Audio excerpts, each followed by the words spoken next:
Hey, good morning, guys. I hope you guys are having a good day.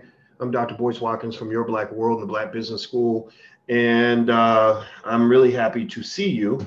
And I want to say welcome to everybody from FlyNubianKing.com. FlyNubianKing.com is our platform for the brothers, for Black men, to talk about the issues that matter to Black men.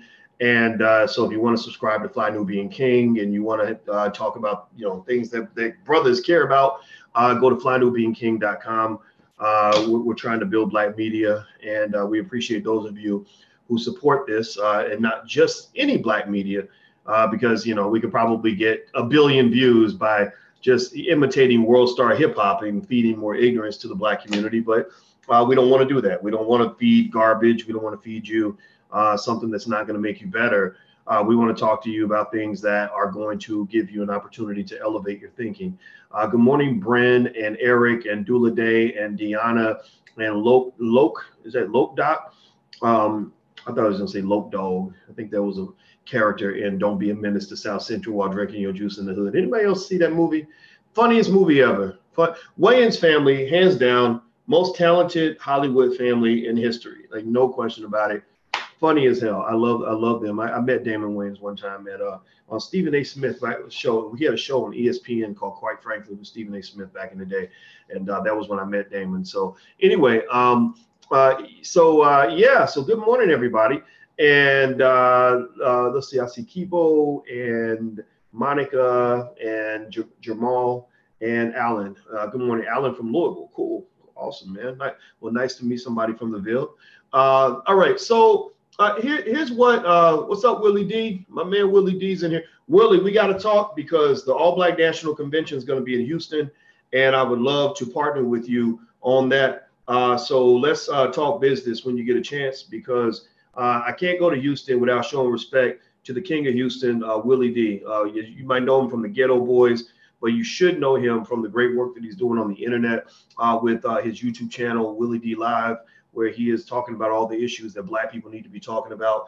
And I'm hoping that everybody will will follow the lead of the Willie D's and Charlemagne's, Tariq's, and everybody else, and talk about the Albert Wilson case. The Albert Wilson case is, it's arguably one of the most egregious injustices, in this country right now in recent history.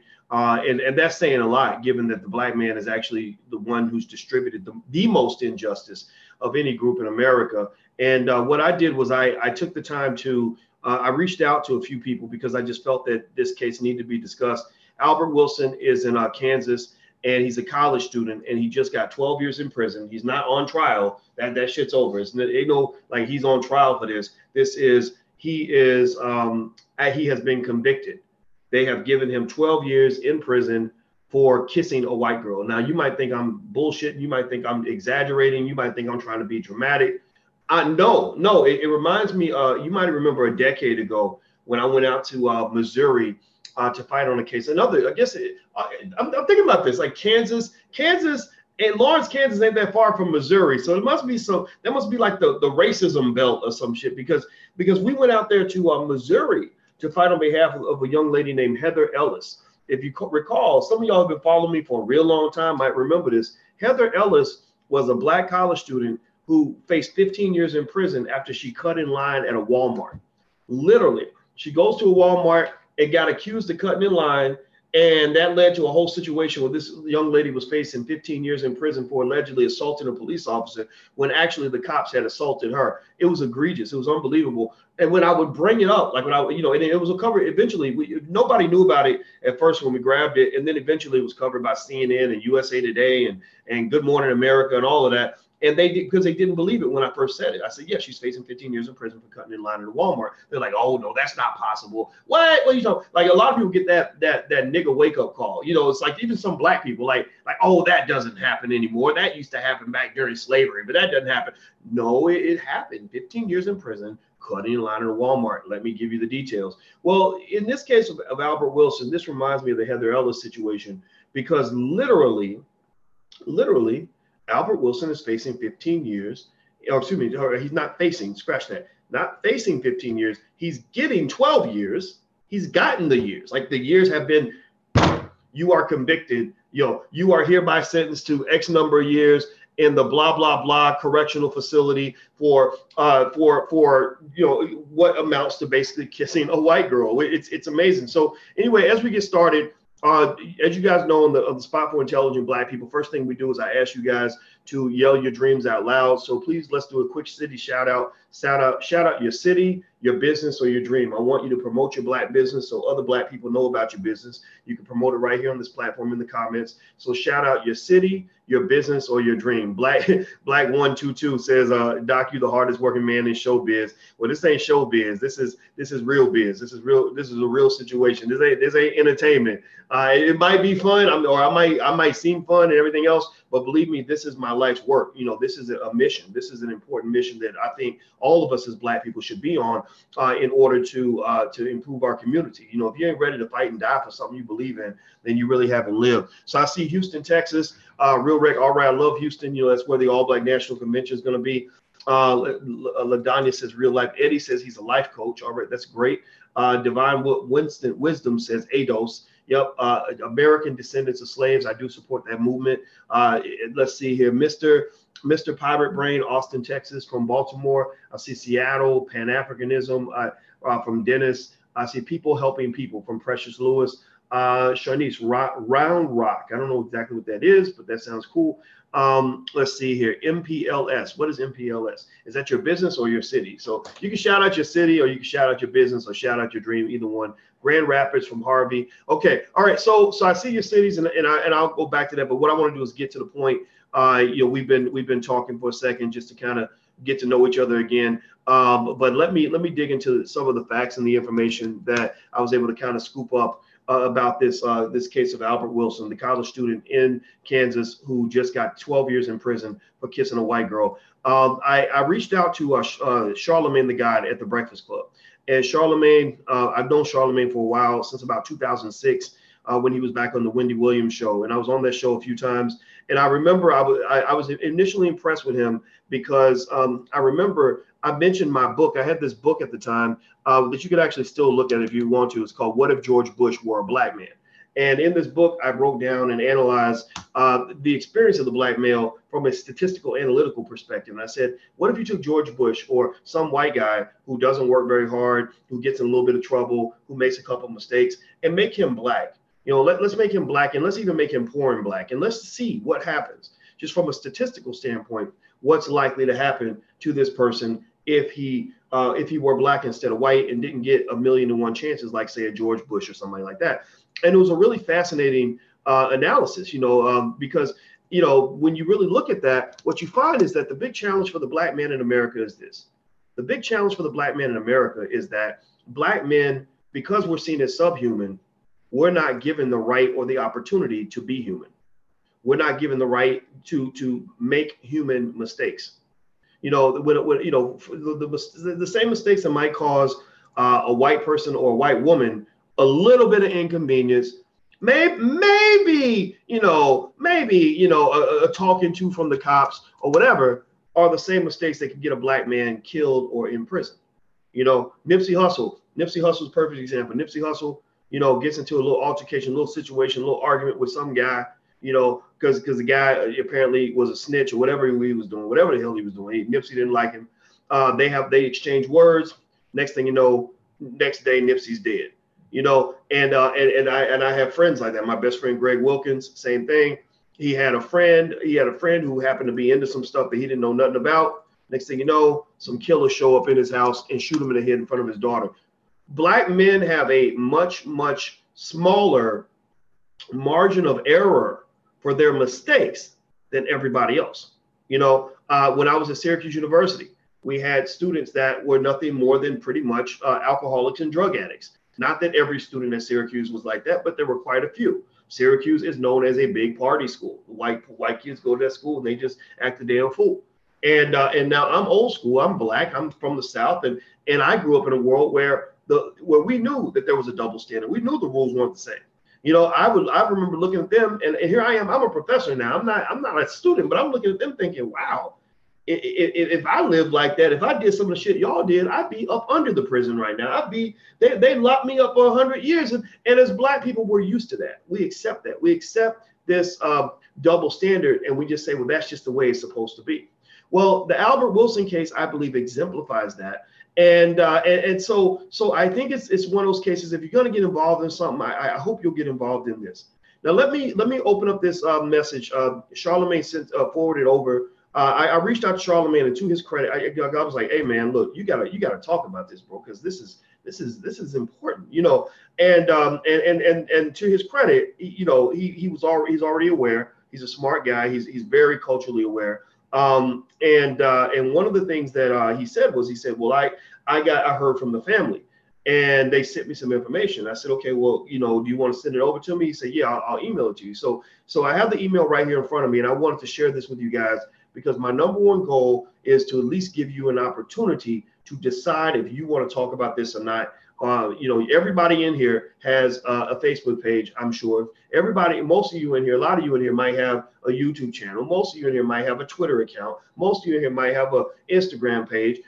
Some of you have a lot of followers. Some of you can reach a lot of people. Some of you might be attorneys. Some of you may be activists. Some of you may have backgrounds. Some of you may have a couple of dollars to donate to the Free Albert Wilson campaign on it was on GoFundMe. GoFundMe took it down because GoFundMe was basically like, we're not going to let you raise money for a rapist. But the problem is that he's not a rapist. He kissed a white girl and he got 12 years in prison. So, but again, that systematic bias shows itself in the fact that once white folks decide to slam that gavel on your ass, you have literally been redefined. You have literally gone from subhuman to super subhuman. You've gone from the basement to the basement beneath the basement, because black folks are black. The black man is born in the basement. Let's just be clear, he's born in the basement. But when you get that gavel slammed on you, and then they decide, oh, you're worse than the rest of them. We knew all of y'all, in our minds, all of y'all are dangerous and all of y'all are terrible, but you're one of the most terrible of the most terrible. So we're going to put you underneath the basement. It's like the prison inside the prison. The difference between the prison and actually being in the hole. Well, that's what they do to you when they slam their gavel on you. They put you in the hole. Once they put you in the hole, you have no rights. Once they put you in the hole, you are a slave. That's not me being dramatic. That's actually in the United States Constitution, that once you've been convicted of a crime, you are a slave.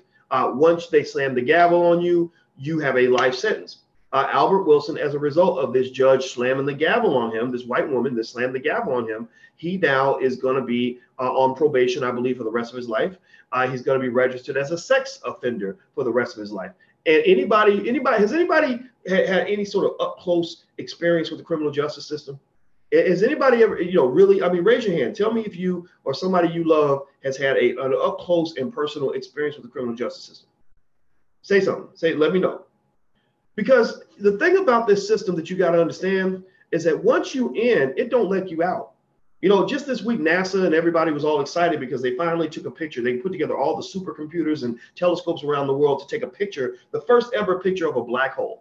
Like, for some reason, because of the extensive amount of gravity and the fact that light can't escape from the hole, and they're 50 million light years away, they've never been able to photograph a black hole, right? So finally, in this landmark achievement, which, with billions of dollars, it probably could have been spent like feeding people, but fuck that. They're white. They get to do special things like this, right? So they all were able to come together and take a picture of a black hole for the first time ever. And the thing about a black hole is that it sucks you in. It sucks in everything around it, including light. Light can't even escape a black hole. Well, the American justice system is a social version of a black hole. It's a black hole for black people, meaning that once they suck you in, it's so hard to get out. Once you're in, Meek Mill, God bless him, is actually addressing this issue as well. Once you're in, there's a million different ways they can suck you back in. You're on probation. They're like, well, if we find out you're smoking weed, you're going to jail. If your girlfriend gets mad at you and says that you grabbed her arm, you're going to jail. If you don't show up to your meeting on time, you're going to jail. We need you to turn the paperwork on Tuesday. If you don't turn the paperwork, you're going to jail. Everything is you're going to jail, you're going to jail, you're going to jail, you're going to jail. So that means basically if you make any percentage of the 1,000,001 mistakes that regular people make, your black ass going right back to jail. And that's the thing. Like, so once you're a child, that's why I tell you, and it makes perfect sense when people say, don't talk to the police.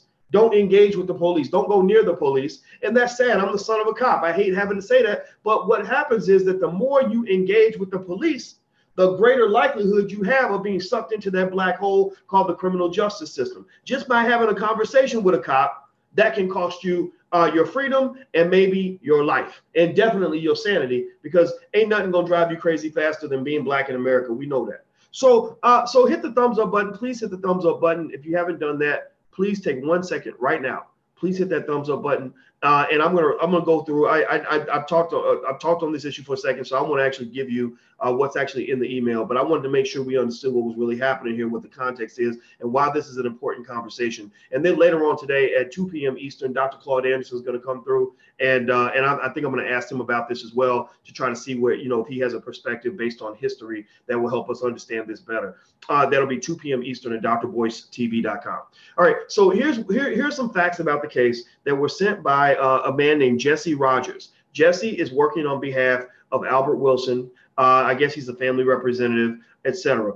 And he says that, number one, he gives a little fact here. Number one, his saliva, Albert's saliva, was on the girl's chest. That was apparently some of the DNA evidence that they used for the conviction. And what he explains is that the DNA or the saliva was on the chest because they were kissing, and I guess you kiss and maybe a little bit of saliva falls down. That ain't rape. That ain't rape, right? So the second thing, they said surveillance video shows the two engaging in affectionate behavior at the bar before they left. So this white girl wanted him. She was jumping all over him, kissing him, but she slipped on the crack in the sidewalk, and then she jumped up and started kissing him again, jumped in his arms. I mean, she wanted him. She wanted that black penis that night, or she wanted something off of him because she was acting awfully affectionate toward him. It wasn't like he put a gun to her head and said, get out of here. We gonna get out of here and you're gonna do what the hell I say. No, she wanted him as much as apparently he might have wanted her, or maybe actually it's the other way around. Maybe he wanted her less than she wanted him, and that's why she got pissed off and decided a month after the fact that that she ended up charging him or claiming that he raped her. Number three, phone records prove that they were in the house for 5 minutes. This was before heading back to the bar together, which surveillance video captures. So according to phone records and surveillance video, they were in that bar for in his apartment for 5 minutes. So basically, think about this. Let me just process this. This is what I need. I need anybody who has a black son to help make sure their son understands this basic idea. This black man is going to be in prison, going through only God knows what, because they got real scary people in prison. They got real criminals. A few of the people in prison are real criminals. A few of them are. Some of them are. Some of them aren't. Some of them are just black men who made a mistake. But some of them are, or white men who made a mistake. But some of them are people that even grown ass men are afraid of. He's going to be yanked out of college, put in prison, put back in slavery, and then pretty much locked into the system for the rest of his life because he kissed a white girl for 5 minutes. If that don't scare the fuck out of you, I don't know what does. I don't know what to do. I ain't never seen a horror movie in my life that got to me the way this case got to me. This is a blatant and extraordinary reminder to all of you of the danger of how dangerous the Me Too movement is.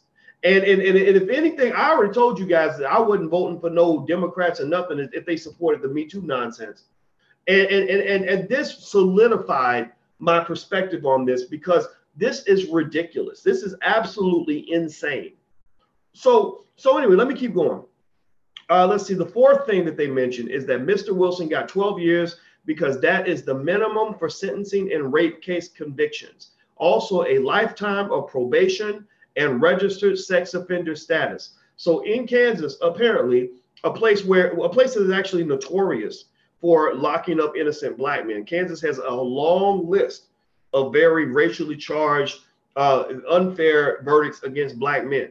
In this weird state, apparently the minimum sentence you can get for a rape case conviction is 12 years, which means even if the judge did actually have some common sense, even if the judge did, believe that, well, maybe kissing a white girl doesn't deserve a 12-year sentence, it doesn't matter. The judge had to give him 12 years based on the conviction. So let's keep going. Number 5, Albert Wilson actually told the judge he came from a different background when the judge had asked him why he told investigators originally that he didn't know what happened that night. So what they're referencing is basically that there was a point where, I guess when Albert was talking to them, he did what I think any intelligent black man would do. He was like, I don't remember nothing. I don't know nothing. I don't got nothing to do with it. Right? That's literally, or it maybe the only better response he could have had is lawyer.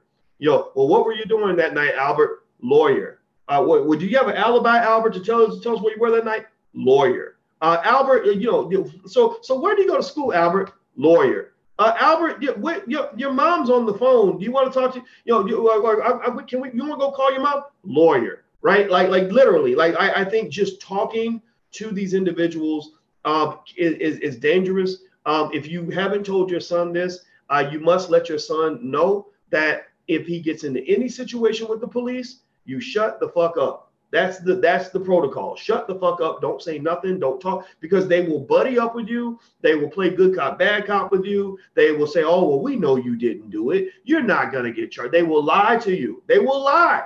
They don't have any obligation to tell you the truth. They have no obligation to tell you the truth. So, and I know cops. And that's what they'll say. They'll say, oh, yeah, we lie all the time. We'll tell them whatever they need to hear to get them to fess up or to get them to give us the information. So they'll lie. They'll be like, oh, and you'll be like, well, can I actually be charged on this? No, you won't be charged. There's no chance you'll be charged. I bet my whole salary that for the next 10 years that you won't be charged. We just want to help you. We want to help you get out of this situation. So just tell us what happened, right? And next thing you know, your son is talking. Next thing you know, he's getting charged. And it doesn't matter if he's mad. They still going to lock him up. Okay, so let's keep going. Let's see. 6. There were 9 women and 3 men on the jury, all white. The judge was a woman and white. The prosecutor was also a white woman. So I think that this is I like this point. I think it's an important point to make in the Albert Wilson case, because it really is a visual that exemplifies to you, that should exemplify to you, the incredible connection between the way justice is administered in the United States today and the way justice was administered in the United States 300 years ago. Let me see here. Somebody says, Sean says, I'm a lawyer and I'm telling you, Dr. Boyce is right to say lawyer, then go silent. Yeah. Okay. So there you go. We got legal confirmation here.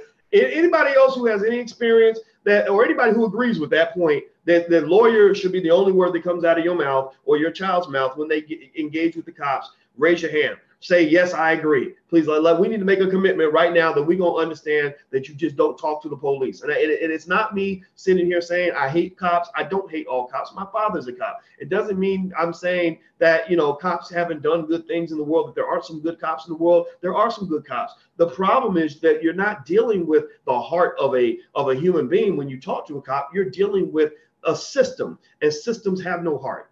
You're dealing with undeniably racist systems. Undeniably racist systems have one objective: to maintain white supremacy in America. So even if the cop is a good guy, even if he's a guy that believes in fairness and wants to do the right thing by your child, it won't really matter, because even if he tries to step up and help your child, the system's going to smack him. The system's going to bitch slap him. And he's going to lose his job. He's going to get punished. He's going to get ostracized by his peers. And the system's going to force him to either conform to the agenda of the system or get out, right? So white supremacist systems are a lot like capitalism. America, people say, well, America's a capitalist society and we got to change that. We got to, or you go to a CEO of a corporation and let's say the CEO is like, well, capitalism's bad. We shouldn't be trying to fight for every penny and only believing money's the most important thing in the world. That's not right to do, right? So the CEO comes in and they try to implement an agenda that's not consistent with the capitalist system. Well, what happens to that CEO? Can anybody guess what will happen to a CEO of a company who decides that they don't want to be completely capitalist and they want to defy the capitalist system? What's going to happen? The system's going to boot them out. The system's going to boot them out. It's no different from, and that's exactly what happens with white supremacy. If somebody goes into a white supremacist system, if your black ass decides, well, I'm going to change the system from the inside. I'm going to go and I'm going to be a prosecutor. I'm going to go and work for the government so I can make sure I fix the system from the inside out. I want to be president of the United States. Barack Obama, I'm going to be the first black president. When I get in there, I'm going to paint the White House black. I'm going to do all this stuff for black people, this, that, and that. And then you get in there and that system's like, oh, no, you don't, nigga. You ain't changing shit. You signed on with us, which means that you're going to have to do all the adjusting because the system ain't moving an inch. And so basically, what you have to understand is that there is a difference between systematic racism and the racism that lies in the hearts of man. Who cares about what lies in the heart of another man? That's not really a big deal. That's what they want you to focus on. When Michelle Obama tells these cute little stories in her book about racism, she never tells stories that are systematic in nature. From what I've gathered, I've never heard her tell a story about broad, vast, systematic infrastructural issues with racism that need to be addressed. Michelle Obama will tell some dumbass story. No disrespect.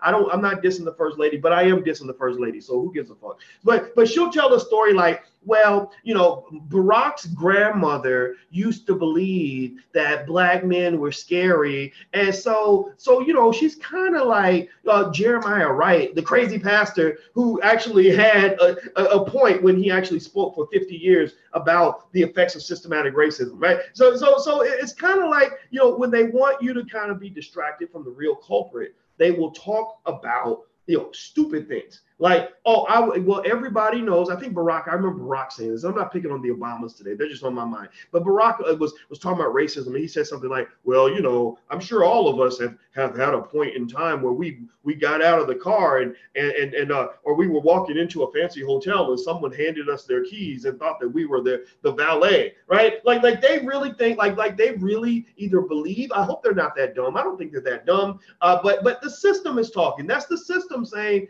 Negro, you better not mention, you better not bite the hand that feeds you. You better not mention anything that has to do with our broader agenda in this system. You better talk about stories that are stupid, that won't make a difference. That stories that you can tell all day and they won't have an impact on the way the system operates. Because if you defy the white supremacist system, typically the white supremacist system will kick your black ass out. It's no different from somebody who decides, I'm going to go play for the Dallas Cowboys, but I'm going to go score points for the Washington Redskins, right? If I go put on a Cowboys uniform and decide that I'm going to play for the Cowboys, but really I'm going to try to score points, we're going to play the Redskins, and really I'm going to run into the wrong end zone so the Redskins can get points instead of us. Or every time I get the ball, I'm going to fumble the ball. Or every time I'm going to line up as quarterback and I'm going to throw interceptions on purpose. What's going to happen to a player like that?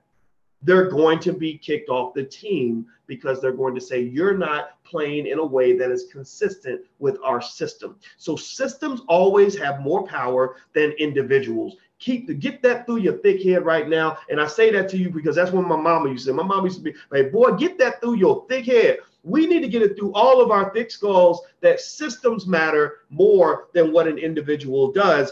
And that's why I tell you that the number one thing you can teach your child actually is to create systems so that he can have systems for making money, systems for organization, systems for creating his own business. System has more power than labor. System has more power than one person's opinion. Systems are what runs this country. Learn systems. Don't conform to systems. Don't try to change systems. You must learn as Black people how to create alternative systems. So anyway, I drilled into that point because this relates to this systematic issue, which is the Albert Wilson case, and the fact that it's the criminal justice system and the racism that's infected this system since its inception that's leading to this Black man facing or getting 12 years in prison for kissing a white girl. Please hit the thumbs up button. I'm going to keep going. Please hit that thumbs up button if you haven't done this yet. Very important. Also, if you want to support intelligent Black media, support our platform, please go to intelligentblackpeople.com. That's intelligentblackpeople.com. All right. And I'll be back on today when Dr. Claude Anderson at 2 p.m. Eastern at drboystv.com. All right. So let's see here. He mentioned, so then the person, Jesse Rogers, he tells Charlamagne, he says, you missed some important information about the case. One thing he mentions is the original charges brought against Mr. Wilson were rape by force. Pay attention now. That was the original charge. The original charge was you forced her to have sex with you, so that's rape by force. In the preliminary hearing, the district attorney had the accuser take the stand and state and asked her explicitly. He explicitly asked this young lady on the stand. He said, "Did he force you?" The accuser said no. The court went to recess and came back with 2 new charges against Mr. Wilson. So they said, "Oh, wait, we thought he forced her. We thought he tied her down and held her down or whatever." And she's like, "No, he didn't force me." So they went and they were like, "Okay, recess." So they called a recess. They left the room and they came back and they said, "We have 2 new charges." The 2 new charges were rape by fear or intoxication, meaning that he scared her into kissing her or whatever they did, because they didn't have sex. They proved that they no penis went into any hole in her body that night. Not her vagina, not her mouth, not her ears, not her butt. I know I'm being graphic, but y'all don't know. He did not penetrate her at all, right? And so basically, they're saying that that the new charge was rape by fear or intoxication, which basically says if you sleep with a drunk woman, then you are a rapist. And also, and which I actually have a deeper point to make about that, which is really interesting. I was thinking about that this morning, which I mean, my head was about to explode because I was processing this. And the second charge they put on him was from when they were on the dance floor and in this area called the boom boom room of this club. And in the boom boom room, apparently that's where people go to get freaky. You squeezing asses and you touching people's penises and vaginas and whatever else they do in the boom boom room. And when they were in the boom boom room, I guess she's all over him. She's trying to get some or whatever. So he does, what people do when they're trying to get each other excited, and he touches her vagina in the boom boom room. So they charged him for that. They had said you raped her basically in public also by touching her vagina, even though she wanted you to touch her vagina. Right? Fascinating, amazing, extraordinary case. Mind-boggling. Number 2, the accuser's cousin at the bar, which was called the Hawk, had a male friend let them in. So the accuser's cousin was like, "I got a friend that could get you into this bar. I don't even think she got carded. They didn't even look at her ID. Right? He had a fake ID. So this bar, the Hawk, this bar should be getting sued. If I'm this kid's mother, I'm suing the living shit out of this bar. So they let both of them in. They're both under 21. He's 20, she's 17.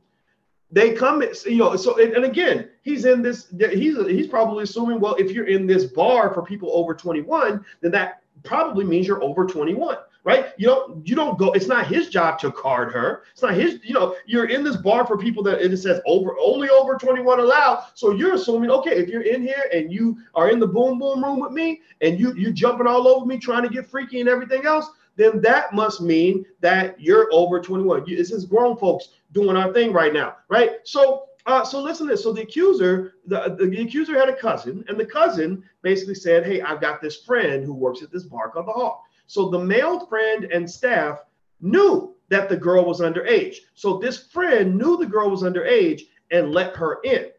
Once Albert, and I'm reading here, once Albert and the girl got back to the bar, the male friend who helped get the 2 girls in testified. So their friend, the accuser's cousin's friend, testified and said that the accusing girl was not that drunk, by which she claims that, she's claiming that, her, I guess the prosecutors are like, "Oh, she was so drunk. She didn't know where she was. She was stumbling everywhere. She's falling. Her speech is slurred. She don't even know where she's at." Her own cousin's buddy was like, "No, she was not that drunk. She knew she wanted that dick that night. She knew she was aiming for the penis. She was going after this black man, and that's what they're gonna do to your son. That you got to be careful. You know what I'm talking about. We got a 15-year-old in the house, about to be 16 next week. 6'2", handsome, very handsome young man. We walk into a room and you just see all these girls, black, white, Asian, don't matter, just salivating I'm like, oh Lord. I'm like, I need to sit you down and talk to you, bro, because you're getting a lot of attention right now, and you might think it's a good thing. It may boost your ego right now, but you need to know that you are in danger, man. you are in serious danger. Because I'm gonna tell you, ain't nothing worse than a wolf in freak's clothing. Like some they will seduce you, they will pull you in, they will beg you for the penis, they will send you naked pictures, they will get so raunchy with you that you will be like, oh my God, I think women are raunchier than men when they really want to have sex. Tell me if you know what I'm talking about. Tell me if you've seen this. Please testify. Somebody talk black to me on this. Tell me if I'm telling the truth or I'm lying. Seriously. Like really, when a woman is really, this blew my mind. I didn't know this because I grew up believing all the little myths, like where you know how like women are forced to pretend to be all prim and proper and like they don't even know, like your mom was acting like she's a virgin. You know, like I'm like my mama. I thought my mama was a virgin till I became 30 years old, right? But then when a woman is really like free to be herself and she really wants the sex from a man, you get to a point as a man, sometimes you be like, damn, I don't even have a choice anymore. I thought I was driving the car. Now I feel like I'm in the back seat of the trunk. You know, I'm just here for a ride along because apparently you're going to get what the hell you want. So the thing is, so I was telling him, I said, look, that's what they'll do. They will be as aggressive as shit until, not all of them. I'm not talking about all women now. I'm talking about the assholes and the crazy ones, right? We all know some crazy ones. I said the crazy ones will be aggressive as shit to get that sex from you and be completely complicit with everything until you piss them off, until you don't do what the hell they told you to do, right? Until they catch you with that other girl, until they feel like you broke their heart, or until you don't give them what they fucking thought they were supposed to get out of you. Then next thing you know, she's the innocent victim. Oh, it was terrible, officer. He came and I do declare, he came to me and he just put his big black scary hands on me, officer. And it was terrible, just terrible. And he kept feeding me liquor and he made me drink all night. And I didn't know what was going on. And then he pulls out his penis and I'm like, oh my, right? Like really, it's like you will see that. And I'm not saying that every woman does this. I'm not even saying the majority of women do this, but we all know somebody. We believe in women's equality. I hope that we agree that women and men are equally capable of doing good things or bad things, right? So if you believe in women's equality, then you know one fundamental fact, that men can do great things, women can do great things. Men can do horrible things, women can do horrible things. Cardi B, if anything, was a perfect example of that. Cardi B was proud out on the Instagram. Yeah, and you know what? She speaks to that broken English or whatever that people love because black people, we just kind of like that shit, I guess. And she's like, yeah, and I used to hear all the shit I used to have to do. I used to drug and rape niggas. Oh yeah, niggas, you done slept with a tranny. I used to drug niggas, rob niggas, and I would rob that nigga. She would rape them, like physically, she would rape their pockets, right? So the thing is, it really kind of shows. I thank Cardi B for making that video because Cardi B shows you that other reality that all of us knew was there, but everybody acts like it ain't there. Everybody acts like that, you're supposed to just believe anything that a woman says, and we know that that's just not true. By the way, thank you, Willie, for the donation. I appreciate you, brother. I respect Willie D immensely, and I want to make sure everybody knows that. It's like what Donald Trump said, Willie could go out and shoot somebody on Fifth Avenue on video, and I would still ride with him because I would assume that he must have had a good reason to shoot somebody. So that's how brothers, I think, have to stick together, and that's what loyalty means. And you have my respect, man, because I love the work that you do, and I think it's extraordinary. All right, so let's keep going. All right, so hit the thumbs up button. If you haven't hit the thumbs up button, please do that. So let's keep going. All right, so basically, the accuser's cousin's friend, the male friend who let them into the bar underage, the accuser's cousin's friend basically said the girl was not that drunk. He says he knew this by her physical appearance and her walking actions. The male friend was taken off the stand immediately after that statement. So basically, he goes up on the stand, and they were kind of like, okay, yeah, he's going to testify on our behalf. I mean, he's white like us, and he, of course, he knows that this young lady was raped by this animal, this beast this beast over here, right? And so he gets on the stand. He's like, nah, she wasn't that drunk. I mean, she looked like she was walking okay. She looked like she was fine. So they're like, oh, wait, Your Honor, another recess, Your Honor. Get him off the stand. Get him off the stand. He's not going along with the agenda, so we're going to take him off the stand. We're going to shut him down, right? And so what's fascinating to me, though, about this, what really kind of gets to me, which I think is just utterly fascinating is this idea that that we're to the point where we're trying to defend this black man who just got 12 years in prison for kissing a white girl. We're trying to defend him not in a commonsensical kind of way, not in a way where we're basically pointing out, like, look, should you go to prison at all? Should you be punished for kissing a person? Right? Should kissing have we really gotten that low as a society where kissing a human being can cause you to go to prison for the next 12 years? I don't know. I saw a white man. There was a white man, a gay man apparently. I guess he's gay. Who grabbed Will Smith was signing autographs. Anybody see that? Where he's taking pictures, signing autographs, and this reporter walks up and just kisses him on the lips. And Will's like, "Get off me!" He smacks the guy. He's like, "What's wrong with you, man? What's wrong with you?" Right? But if you went to Will and said, yeah, we caught him, sir. We have him in custody, and we're going to put him in prison for the next 12 years and give him lifetime of probation and make him register as a sex offender for the rest of his life. Do you agree with that? I don't think Will would say, yeah, he should go to prison for the next 12 years. I think Will would say, kick his ass, punish him, put him out of the place. But no, that's too rough. Don't do that. Don't do that. Right? Yes or no? Yes or no? Do you think that Will would have agreed that this man should be sent to prison for 12 years for kissing him? Now it was a forcible kiss, right? Now in this case, it was not a forced kiss.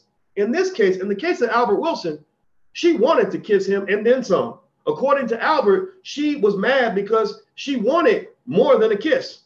She's like, I want you to kiss me everywhere, and I'm gonna kiss you everywhere too, right? She wanted that. Right. But in Will Smith's case, it's forcible. So do you think Will would have agreed to give this man 12 years in prison for a forcible kiss? The answer is no, obviously, because we all have common sense in here. We're intelligent black people. So we know that how stupid that is.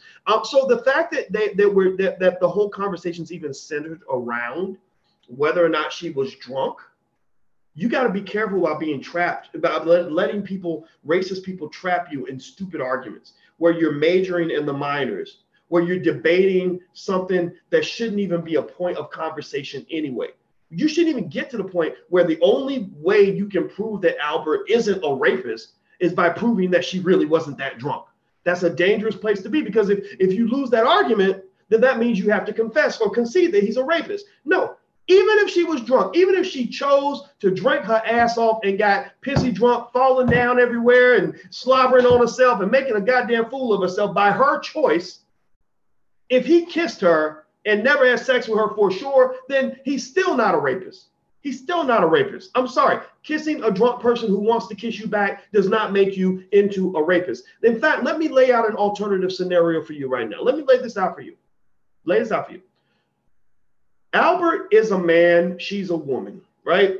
Clearly, he probably is stronger than she is, since most of the time men, we have testosterone, which makes us stronger than women. So there are things physically that a man can do to a woman that a woman would have a very difficult time doing to a man, right?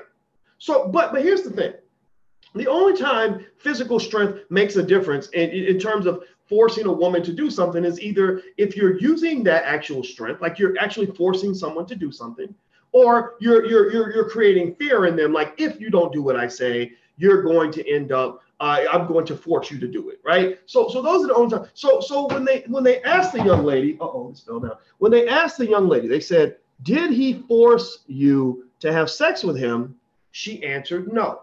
She said, no, he didn't force me to do anything. That means he did not use that physical strength to restrain her, to tie her down or anything, right? So technically, it wouldn't matter even if Albert was smaller than her, even if Albert was weaker than her, he could still be, convicted of rape because he kissed a girl who claimed she was too drunk to kiss, and whatever. They were together for 5 minutes, right? That's a pretty efficient raping process if you're raping people in 5 minutes and taking phone calls in between in the middle of the activity, right? So, and that's was 5 minutes. That's how long they were together. So here's the thing. So what if you just switched the gender?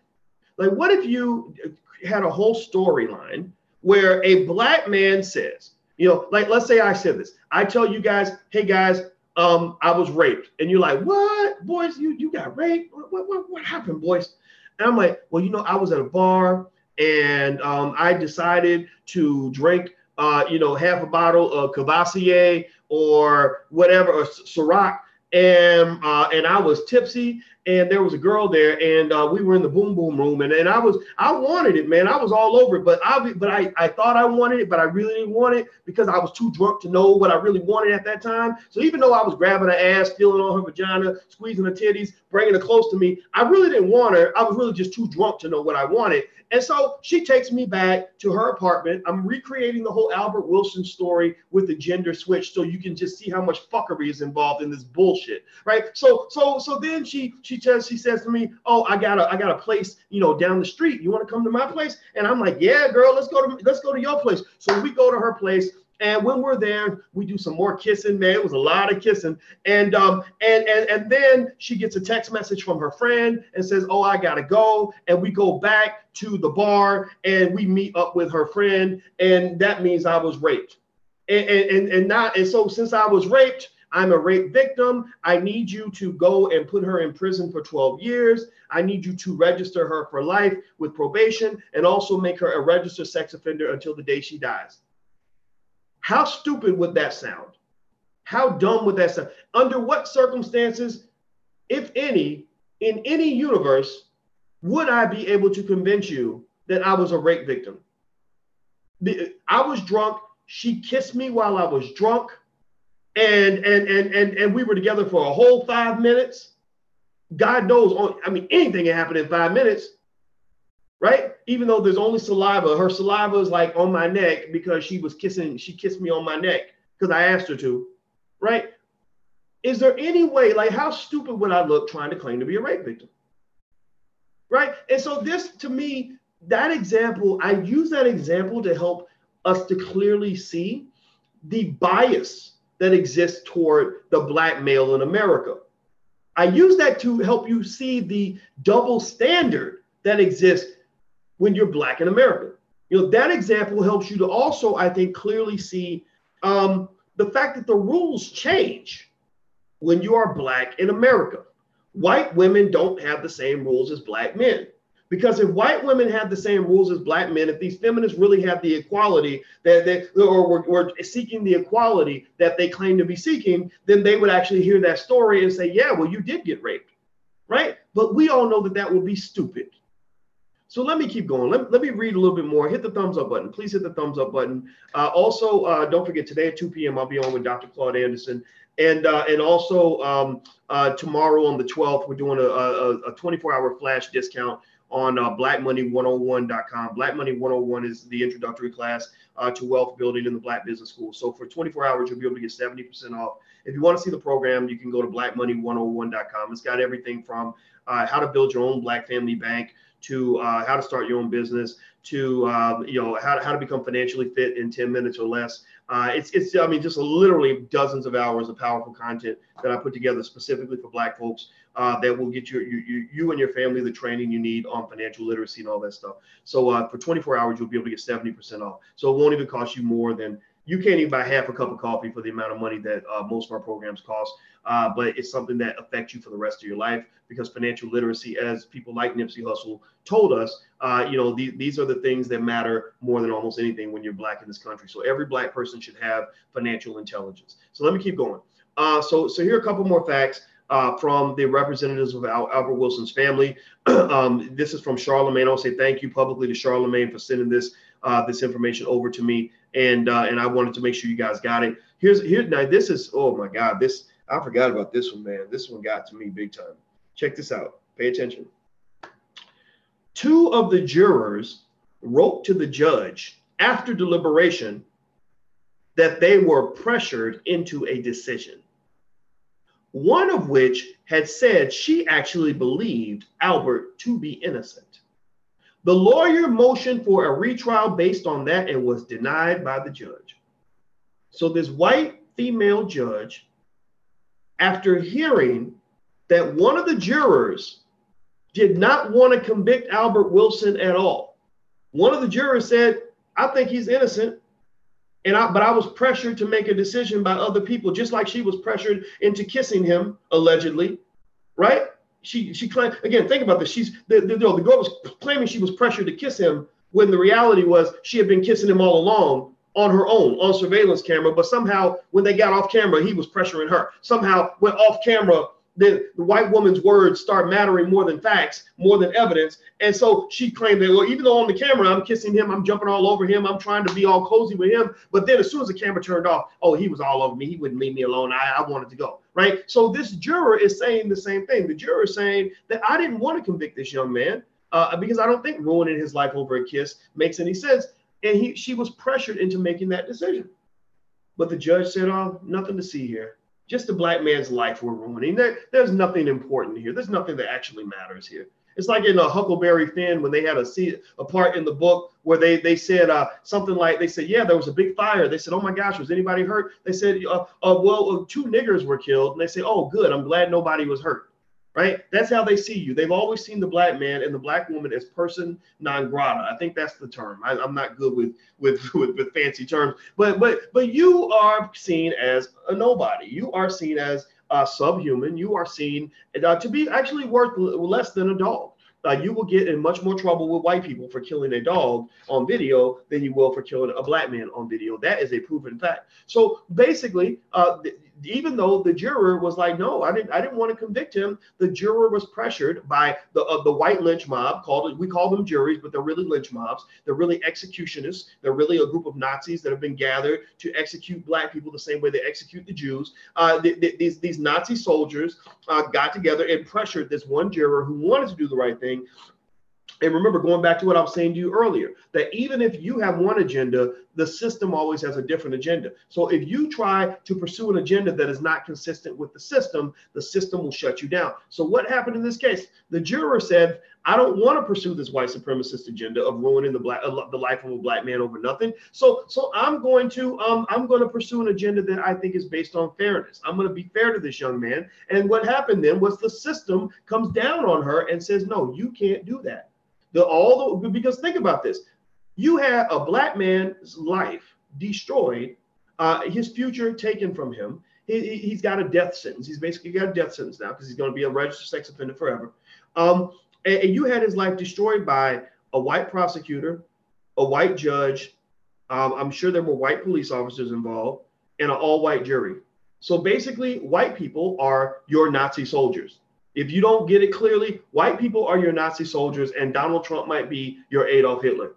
You are living in Nazi Germany right now, but you are too numb and too uneducated to actually see it. You have been trained to be so delusional that you don't understand the world you live in. You are like a Jew living in 1942 Germany. You're in Berlin in 1942, and you think that you're like, well, all Germans ain't bad. All Nazis ain't bad. You know, and the reality is that they've created a whole system where basically they're inviting you over for dinner and you don't even know that you are not there to eat. You are the dinner, you know, but you're thinking, oh, I'm going to get fancy. The master done invited me over for dinner. I'm going to put on my good suit and show up for dinner.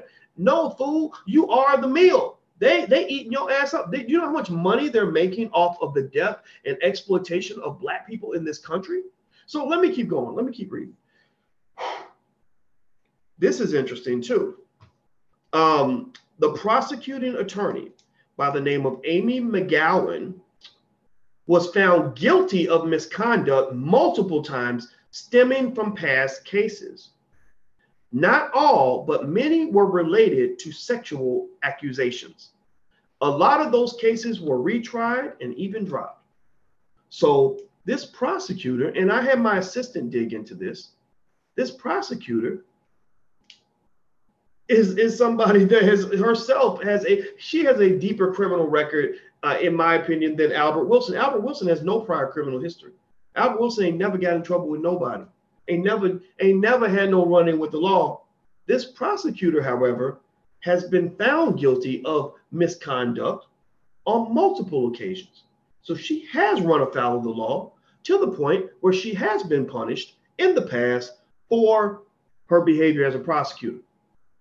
Why ain't nobody talking about that? Why will CNN, ABC, NBC, CBS, and all these other white networks, why would they be very quick to talk about Albert Wilson, a man with no criminal record, and put his mugshot out there? You know, maybe find an 8th grade picture where somebody said that he was smoking weed with his buddy in the hallway, but they're not going to at any point talk about Amy McGowan and the fact that she herself has been thrown off of cases and had her cases dismissed and had convictions vacated because she was doing some evil, malicious, dirty ass shit. And I bet you the last nickel in my pocket that when she was doing these terrible things, she was doing them to black people, probably to black men. So she was targeting that 6% of the population. It was not equally distributed injustice, equally distributed persecution, equally distributed genocidal execution style attacks on everybody. It was done on black males because that's how America, the system at large, has seen the black male since you arrived on slave ships over 400 years ago. So digging into this, I had my assistant do some research on it, and I wanted her to get me some receipts on Amy McGowan and her past. Now I'm looking here, and I found a case involving a man named Kevin Town, a 21-year-old. He was found not guilty of rape. Again, another rape case in Douglas County. Let me see here. I'm looking to see. He was charged with an alleged rape of a female University of Kansas freshman. The prosecution accused the defendant of entering Gertrude Pearson's room and having sex with her while she was drunk. Let's see here. Defense attorney Sarah Swain said the physical evidence in the case did not support the prosecution's case. Amy McGowan, a chief assistant Douglas County district attorney, told jurors that DNA evidence supported the defendant getting interrupted while having sex with the student, and that two of the students and friends saw him having sex before they confronted him because she was unconscious. Swain argued that the woman's clothes were not torn, she had no physical injuries, and Town's DNA was not found on her clothing, the sexual assault kit, or in the room. So they did a rape kit, and they didn't find any DNA. So anyway, just sort of going on, I think that Amy McGowan got some trouble back on that particular case. And I know that also there was another case that I found here where Amy McGowan has been removed from all of her cases, and assigned to other duties after the Kansas Supreme Court faulted her for trial errors. McGowan's comments during the closing arguments of several trials this isn't one time. This was systematic, consistent professional irresponsibility shown by this woman that's affecting people's lives. From 2007 to 2009, they've been questioned by the court in several recent appeals.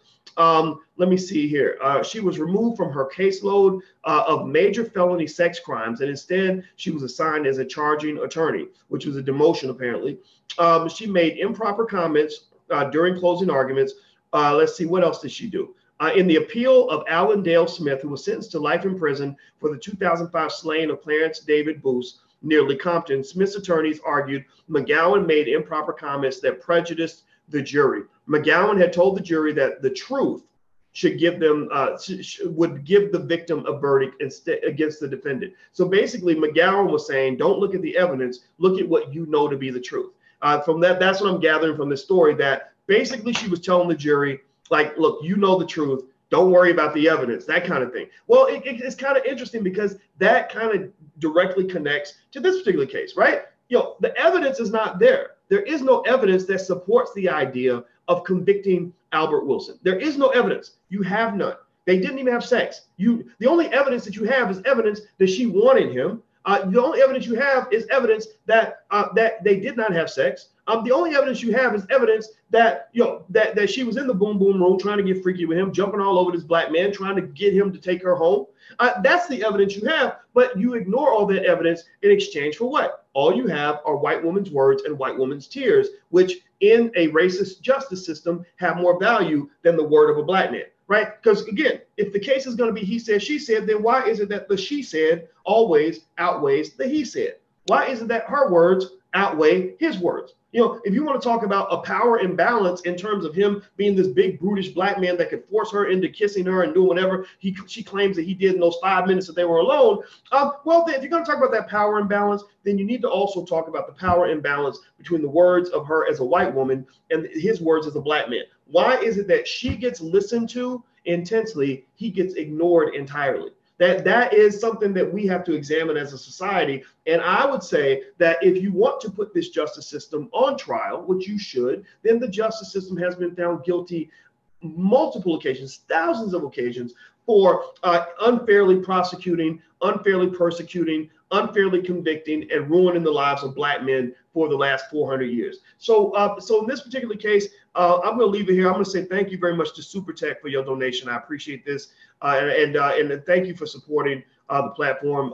We really could use your help in terms of doing this, because this ain't easy. You know, we're doing this by ourselves. This is independent Black media. Ain't no white people going to help us do none of this shit, because when it comes time for us to get free, we going to have to do the hard work. So anybody who has an issue with Black people who believe in doing for self, I don't even know what to say to a person like that, because I'm sitting here looking at them thinking, like, do you think you live in a Mary Poppins fairy tale where white people are going to wake up and decide they're going to help you do things for yourself that you should be doing for yourself? I don't know that. I don't know that reality. I don't know nothing about that line of thinking. So so your support means everything for the platform. I'll continue to be here. Y'all see me every single day for the last 5,000, 10,000 days in a row for the last decade. Y'all see me consistently doing this. So you know what I'm about, you know what I do. And so you know where this money is going to go if you decide to support the platform on any level. So if you decide you'd like to be a patron or to have, you know, to back up the spread of intelligent Black media, please go to intelligentblackpeople.com. That's intelligentblackpeople.com. We do not accept donations, but we do accept investments. And basically, by you supporting the platform,